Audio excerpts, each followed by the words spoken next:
এ হচ্ছে আমাদের আয়ুষ মণ্ডল, সারাদিন ভরে টিভি দেখার জন্য ব্যস্ত আর মোবাইলে টিকটক করার জন্য ব্যস্ত।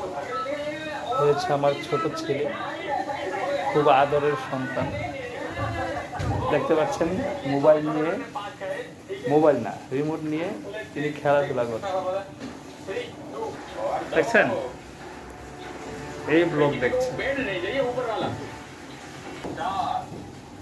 এই হচ্ছে আমাদের বড় ছেলে, সে আবার লজ্জা বোধ করে, ঠিক আছে, লজ্জা বোধ করে সে মুখ ডেকে রাখছে, সে মুখ দেখাবে না আপনাদের। সমস্যা নাই, একদিন আপনারা দেখতে পারবেন, এটা আকর্ষণে থাকেন, দেখতে পারবেন। আজকের আবহাওয়াটা অনেক খারাপ।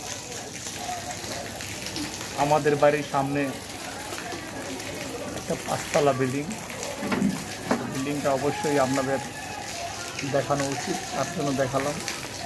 আর আমরা যে বাড়ি থাকি এই বাড়ি তো 7তলা বিল্ডিং, চৌধুরী সাহেবের বাড়ি।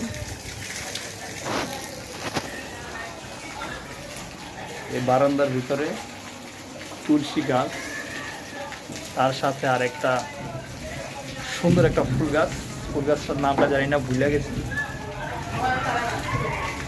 হ্যাঁ, এই ফুলের গাছের নাম হচ্ছে নয়নতারা গাছ। এই হচ্ছে সাইকেল, এই সাইকেল দিয়ে আমার বড় ছেলে রাস্তার ভিতরে দৌড়াদৌড়ি করে, কথা বললেও শোনে না।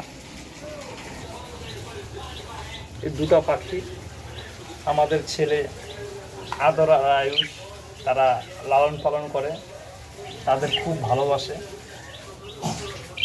আপনাদেরও অবশ্যই দেখে কমেন্ট করবেন এই পাখি দুটার নাম কি, তাহলে আমরা বুঝতে পারবো যে আপনাদের পরিচিত আছে কিছু।